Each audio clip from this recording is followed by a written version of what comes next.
Well, it started out with a phone call and an email. Well, why not take the Pro 4 up a ski resort and see how it performs? From there, we set up a date up at Sierra Tahoe. So what's the motivation? Why run a Pro 4 race truck up a ski slope?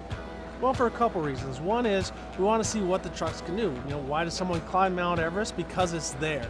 We're not climbing Mount Everest, but we are going to haul ass up a ski slope. As far as motorsports is concerned and snow and ice is concerned, we are pushing the envelope. More slippery, careful. If it works out great, let's get some other guys. Let's invite some of my friends that I race with from the Torque series and maybe some guys from out west. And let's have a race in the snow.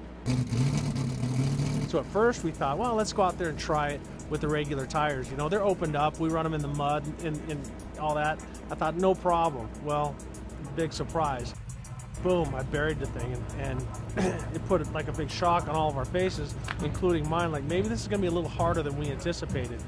So we had to use the Super Cat and push it out of the way, get it back up there, put the spike tires on. Well, these are prototypes. BF Goodrich, we sent them over to Sweden. These spikes are quite a bit bigger than what you're going to see on a rally tire, about twice as long. These are 1/2 inch long. We got the tires set up with a couple different grooving patterns. We have this one set up more like we would in the front with a lot of steering, a lot of lateral cuts, so that when we turn the vehicle, it gets those edges and helps the vehicle turn. The other tires are set up more like a rear tire, like a paddle, so when it accelerates, it wants to go forward.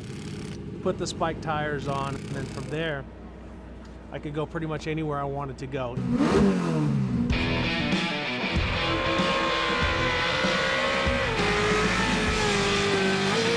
What I learned quickly in my first run was that momentum was my friend.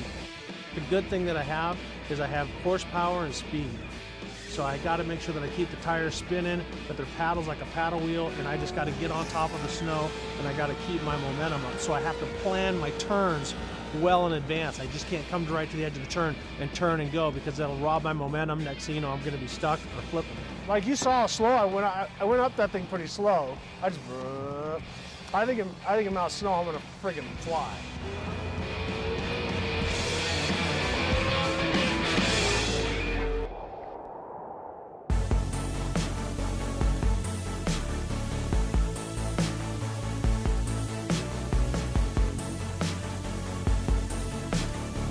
Snow's a lot harder.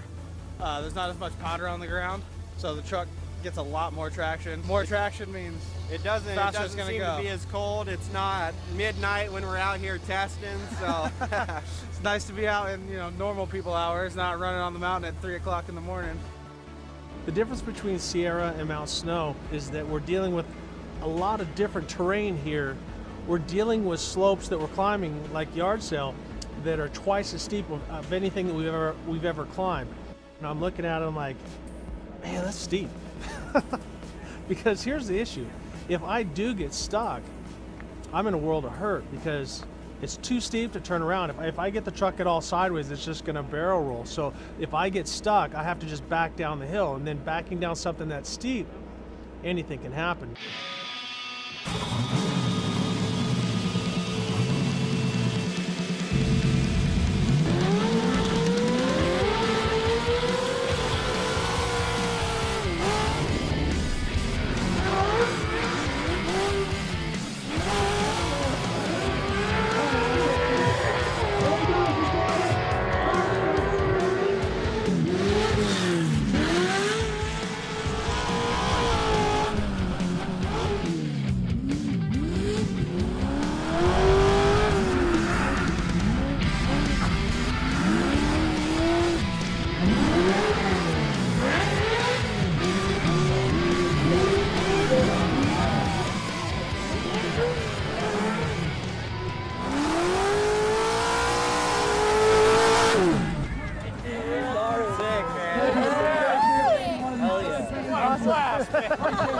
Well, that's a wrap. What an awesome concept, what an awesome day.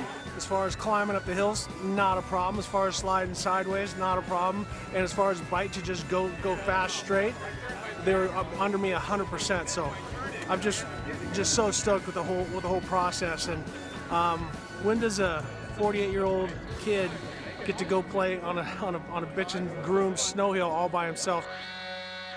That was awesome.